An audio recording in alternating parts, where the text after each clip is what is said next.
দক্ষ কর্মী হতে গেলে আমাদের যারা আজ 24শে জুলাই এবং আগস্ট 5ই আগস্ট যেটা বলবো হয়ে গেছে, সেখানে তারা আমাদের এই দেশকে আপনাদের বিচার বিভাগ থেকে শুরু করে সকল ক্ষেত্রে দুঃশাসন, নিপীড়ন, নির্যাতন আমাদের অনেক কিছু হয়ে গেছে। সেজন্য আমরা সেই দিকে না গিয়ে আমরা যেন প্রত্যেকটি মানুষ আমাদের যেন সামনের দিকে এগিয়ে যেতে পারি। তো যাই যদি সংক্ষিপ্ত করতে বলেছেন, আমি যেহেতু ওপেন হাউসের প্রধান ফোকাসটাই হলো ভোট। সামনে আমাদের যেহেতু আমাদের বিগত সরকার আমাদের ভোট দেওয়ার কোনো আমাদের কোনো অধিকার ছিল না। আমাদের যে ভোট একটা নাগরিক অধিকার, আমার যে ভোটটা একটা আমার ভোট আমি দিব, আমার পছন্দ দলকে দিব। এবং ইতিপূর্বে আমরা কিছু নমুনা দেখেছিলাম যে আমাদের এখানে কিছু কিছু সমস্যা হয়েছে, যদিও আমাদের হরিণাবাড়ি উপজেলা একটা শান্তিপূর্ণ এলাকা। তো এখানে আমাদের বিশেষ করে বর্তমান আমরা দেখতে পাচ্ছি ইতিমধ্যেই যে আমাদের বাংলাদেশের আমাদের অন্যতম একজন ব্যক্তি শরীফ ওসমান হাদি ভাই শাহাদাত করেছেন।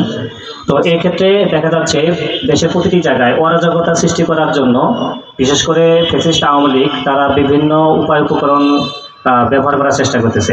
এই ক্ষেত্রে পুলিশ আমাদের হরিণাবাড়ি উপজেলাতে কীরকম তারা ভূমিকা পালন করতে পারে, এটা আমার একটা প্রশ্ন আছে। এমনকি 2 নম্বর বিষয়টা হচ্ছে আমাদের যেহেতু হরিণাবাড়ি উপজেলা একটি সীমান্তবর্তী এলাকা, সেই সীমান্তবর্তী এলাকা হওয়ার কারণে এখান দিয়ে মাদকের পাশাপাশি সবচেয়ে বড় একটা গুরুত্বপূর্ণ একটা বিষয় যেটা আসে সেটা হলো অস্ত্র। তো অবৈধ কিছু অস্ত্র আছে, দেখা যাচ্ছে টাকার বিনিময়ে হলেও খুব সহজভাবেই আমাদের সীমান্ত দিয়ে অস্ত্র পারাপার বা হয়। তো এই ক্ষেত্রে পুলিশ কীরকম অস্ত্র যেহেতু একটা হাইট বিষয়, সেটা কীরকম ভূমিকা পালন করতে পারবে, এটা একটু দেখবেন।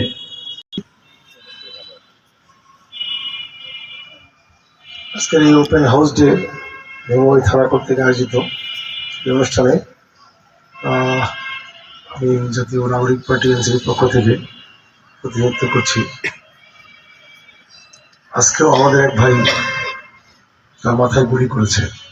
আপনারা অনেকে জানেন, খুলনা বিভাগীয় সাংগঠনিক সম্পাদক জাতীয় শ্রমিক পার্টি আমাদের এর আগে নুরুলের উপর আক্রমণ হয়েছে, শরীফ ওসমান হাদি ভাইয়ের উপর আক্রমণ হয়েছে।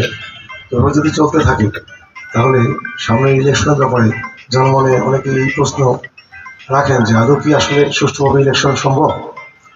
সেক্ষেত্রে আমার দাবি হিসেবে থাকবে যথাযথ কর্তৃপক্ষের কাছে। পাশাপাশি এই ভ্রমণাবলীতে যে সাম্প্রদায়িক সম্প্রীতির যে নজির আমরা অতীতে স্থাপন করেছি, গত দুর্গাপুজোতে যেটা অব্যাহত ছিল, পাশাপাশি যে রাজনৈতিক দলগুলোর মধ্যে যে সহাবস্থান নীতি আমরা রেখেছি, এটা লিখিতভাবে না, রাষ্ট্রীয়ভাবে না, কিন্তু আমরা নিজেদের মধ্যে একটা সুন্দর পারস্পরিক ভ্রাতৃত্ববোধের মাধ্যমে যে সম্পর্ক বিরাজমান আছে এখানে, আমরা সেটা কন্টিনিউ এটা রাখতে চাই। সেজন্য দায়িত্বশীল যে বড় দলগুলো আছে তাদের প্রতি আমার এই দাবি থাকবে, এলাকার আমরা আসলে দূরে কেউ না, আমরা জ্ঞাতিগোষ্ঠী, আত্মীয় স্বজন, ছোট ভাই বড় ভাই, এলাকারই মানুষ। আমার পক্ষ থেকে আশা থাকবে যে ইলেকশন একটা হবে, একজনই এমপি হবে, কিন্তু এটার জন্য যেন আমাদের মধ্যে, আমাদের আত্মীয় স্বজন, আমাদের এলাকাবাসীর মধ্যে যেন কোনো মতবিরোধ না হয়, আমরা যেন কোনো মারামারি হানাহানির মধ্যে না পড়ে যাই। আমরা সুষ্ঠুভাবে যেন এই ভোটের অনুষ্ঠানটা করতে পারি, প্রশাসনকে আমরা সহযোগিতা করে আমরা দৃষ্টান্ত দেখিয়ে দিতে পারি। কুড়িগ্রাম একের ভ্রমণাবাড়ি থানা বা ভ্রমণাবাড়ি উপজেলার মানুষ শান্তিপূর্ণভাবে ভোট দিতে পারে, ভোট নিতে জানে।